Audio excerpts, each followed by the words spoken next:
Alors, on va passer à la dernière partie de cette émission. On retrouve Jonathan et à vos côtés, Jonathan, on a le plaisir d'accueillir Christophe Inisian. Bonjour Christophe, Bonsoir. bienvenue. Vous êtes directeur commercial à la Française AM et vous allez nous parler ce soir d'Europe Immo, une SCPI qui est fabriquée donc, dans votre usine d'actifs. Je vous laisse nous la présenter en quelques mots. C'est quoi la philosophie d'Europe Immo? Alors, tout d'abord, je tiens à présenter la Française AM, qui est un acteur qui gère des actifs immobiliers pour compte de tiers depuis plus de 40 ans en France, notamment aujourd'hui. Et effectivement, nous avons pris pour habitude d'être innovateurs sur ce marché de la SCPI qui connaît un regain d'intérêt depuis quelques années. Et Europe Immo est la traduction de cette innovation, puisque nous avons souhaité mettre en place une diversification géographique sur la SCPI qui, par essence, historiquement, est plutôt axée sur le marché français. Avant de parler d'Europe Immo en particulier, pourquoi est-ce que cette classe d'actifs, les SCPI, dites-vous, connaissent ce regain d'intérêt? Tout simplement, ça a été précédemment évoqué par Jonathan, c'est que les taux bas qu'on connaît aujourd'hui sont historiques. L'OAT est à 0,6% et on voit bien que la recherche de rendement de la part des investisseurs est vraiment le Graal vers lequel tendent à se positionner beaucoup d'investisseurs, à la fois français, particuliers et institutionnels, mais aussi internationaux. Et il s'avère que la SCPI aujourd'hui, avec les rendements qui, en 2014, selon les statistiques de l'IUEF, ont oscillé autour de 5%, délivre des primes de risque tout à fait attractives pour les investisseurs, et ce, dans la durée. Donc on voit bien que la prime de risque est tout à fait attractive sur ce type de support. Voilà pour le paysage. Europe Immo, à proprement parler, donc quelle est l'approche ? Alors, une approche extrêmement simple, une SCPI patrimoniale pan-européenne qui a pour objet d'investir bien sûr en France, mais surtout en Europe et particulièrement en Allemagne, puisque nous avons la conviction partagée, nous semble-t-il, que l'Allemagne est un vecteur intéressant. 70% est misé sur l'Allemagne ? Complètement, oui. Alors ça, c'est l'allocation cible. Cette proportion ? Tout simplement parce qu'en Europe, aujourd'hui, l'économie allemande est un moteur incontournable. Et puis, qui plus est, lorsque vous êtes un gérant d'actifs immobiliers pour compte de tiers français, appréhender l'Europe via l'Allemagne, ça nous semble être à la fois la possibilité d'offrir du rendement à l'investisseur dans un cadre sécurisé qu'est la première économie européenne. Et donc, on est sur des SCPI dites d'entreprise. Et donc, on va capter la performance du loyer qu'offre l'entreprise en occupant les immeubles que nous achetons. C'est des bureaux principalement, ça peut être des usines? Alors plutôt, l'immobilier entreprise, on le qualifie plutôt en bureau-commerce en ce qui nous concerne, avec une surexposition sur les bureaux. On ne s'interdit pas d'aller sur des commerces qu'on qualifie de prime, c'est-à-dire dans des emplacements de première qualité. Donc 20% en France, 70% en Allemagne, 20% en France et 10% dans d'autres pays comme les Pays-Bas, la Belgique et l'Espagne. L'Espagne dont on pensait que ce marché immobilier était au fond du trou. Alors oui, alors de manière très opportuniste, on est bien dans une approche de décorrélation des marchés immobiliers européens et l'Espagne, notamment Barcelone, où on regarde de très près le marché locatif qui aujourd'hui, quand on le compare par exemple à Londres, est un marché locatif qui est très différent puisque quand vous êtes locataire à la City aujourd'hui, vous avez des loyers pour des bureaux prime autour de 1300, alors je vais le faire en euros, mais 1300 euros du mètre carré hors charge par an. Et lorsque vous descendez un petit Paris, peu, c'est autour de 500, 600. Voilà, un petit peu plus dans les quartiers prime, mais c'est effectivement un bon repère. Et quand vous descendez à Barcelone aujourd'hui, on est plus proche de 400 euros. Et on pense que de jouer le rebond de l'économie espagnole, le rattrapage, exactement dans une perspective de moyen long terme, ça peut être intéressant en diversification une nouvelle fois. Vous parlez de Londres, il n'y en a pas du tout ? Alors, pour le moment, on ne s'interdit pas et on regarde Londres, puisque je vous rappelle qu'on est présent à Londres, à la française, puisqu'on a des bureaux dans toute l'Europe, à Londres, en Allemagne et bien évidemment à Paris. Londres, aujourd'hui, c'est un marché qui a rebondi déjà de manière assez importante, donc on est plutôt prudent.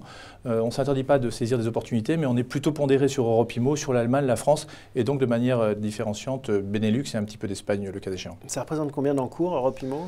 Alors, c'est une SCPI qui a été créée en septembre 2014, donc qui est toute récente. Toute jeune, on est à une petite vingtaine de millions d'euros d'actifs sous gestion, donc qui est un bon démarrage, sachant qu'à la française, nous gérons 20 milliards d'euros d'immobilier au niveau européen et 7 milliards de SCPI en France, qui fait de la française, je ne me cache pas ce plaisir de vous en toucher un petit mot, le leader de la gestion d'actifs pour compte de tiers en France. Et de votre métier au quotidien, comment est-ce que se fait cette sélection? Vous passez par des intermédiaires? C'est vous qui allez visiter les bureaux? Enfin, vous, l'équipe? Alors, on est aujourd'hui 500 à la Française dans sa globalité. On a une équipe importante dédiée à l'immobilier et au sourcing. Sur la partie européenne, on a une différenciation notable par rapport à ce que vous pouvez voir par ailleurs. C'est que nous avons des équipes sur place et nous avons décidé, plutôt que d'investir de Paris, de nous positionner via des équipes locales. Donc nous avons des équipes en Allemagne qui sourcent les immeubles et les équipes de Paris vont valider ces choix d'investissement pour Europe Immo. Il serait temps de changer de nom, de s'appeler l'Européenne. Jonathan, une question. Oui, en fait, c'est vrai que ça fait au moins un an qu'on nous parle d'Allemagne sur le marché des SCPI. C'est une idée qui nous paraît intéressante. L'économie allemande est solide, on est proche du plein emploi, etc. Mais pour autant, je pense qu'il faut faire attention et il y a à boire et à manger. Il y a des actifs immobiliers de qualité, des actifs immobiliers de mauvaise qualité, y compris en Allemagne. C'est parce que c'est la meilleure économie de la zone euro actuellement qu'il ne faut pas avoir de la finesse dans les choix d'analyse. Comment est-ce que vous ne faites pas piéger par cet écueil? Justement, en étant présent sur place, avec une équipe de 10 personnes qui est en Allemagne dédiée au sourcing des investissements, notamment pour Europe Immo, mais pas seulement. On a un gérant qui vient de temps en temps d'ailleurs à Paris nous rendre visite. On est très sélectif dans la mesure où on va se positionner sur Europe Immo plutôt sur des actifs cœur, comme je vous l'indiquais tout à l'heure, plutôt sur des actifs neufs, plutôt sur des actifs qui répondent aux dernières normes environnementales et qui, ça tombe bien, répondent à la demande des entreprises, puisque les entreprises aujourd'hui, donc les locataires d'Europe Immo, sont extrêmement exigeantes en termes de consommation d'énergie des bâtiments qu'elles occupent, en termes de modularité des bâtiments qu'elles occupent, en termes d'emplacement, cela va de soi, et donc globalement en termes de coûts. Donc on est attentif et on essaie d'avoir une approche d'investissement qui est très très proche de la demande des entreprises locataires, y compris en Allemagne bien évidemment. Comment est-ce que vous sentez le marché français? Alors, à double détente au sens où, d'un côté, vous avez des investissements qui sont massifs sur le marché de l'immobilier d'entreprises françaises notamment. Il faut savoir que, en prenant un peu d'auteur au niveau international, le marché français est un marché extrêmement attractif pour des raisons qui tiennent à sa sécurité et à sa profondeur. De l'autre côté, vous avez un marché locatif qui est un petit peu difficile. La conjoncture n'est pas simple. Et donc, un marché à deux vitesses, des actifs bien placés aux nouvelles normes qui répondent parfaitement à la demande des entreprises locataires et des actifs vétustes, voire obsolètes, qui eux ont du mal à trouver preneur. Et dans les fonds que nous gérons, pour ceux qu'on gère et qui sont concernés par ces actifs vétustes et obsolètes, on arbitre. On a des politiques d'arbitrage et donc de gestion active des fonds qui est assez importante, de manière à en permanence renouveler le parc pour que les SCPI qu'on propose aux investisseurs soient en permanence aux dernières normes et offrent des rendements en adéquation avec l'attente des investisseurs. J'attends.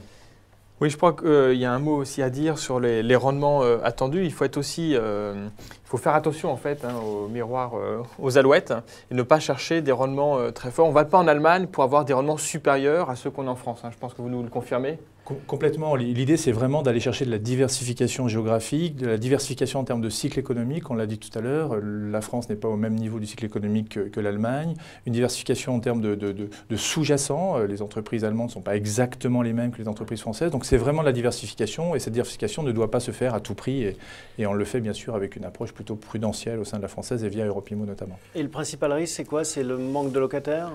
C'est qu'il y a un risque de non-location? Oui, bien évidemment. Mais le risque majeur auquel on est confronté en tant que gérant d'actifs en 2015, c'est les flux de capitaux qui cherchent à s'investir sur ce marché. Donc on est très regardant. On risque de payer trop cher en clair.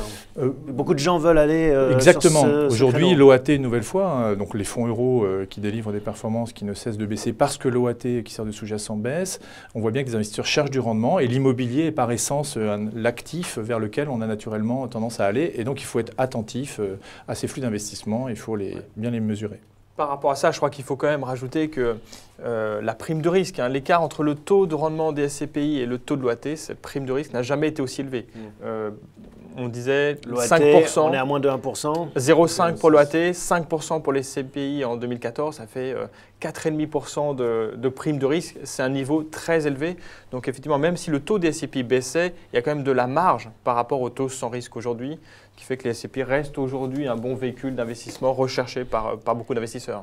On a tout dit, messieurs, ou il y a d'autres points? on a dit l'essentiel en tout cas. On pourrait en parler des heures. Merci Christophe, merci Jonathan. Je rappelle que vous nous avez présenté la SCPI Europe IMO, fabriquée donc par la Française. Merci messieurs. Merci beaucoup. À bientôt, merci à vous.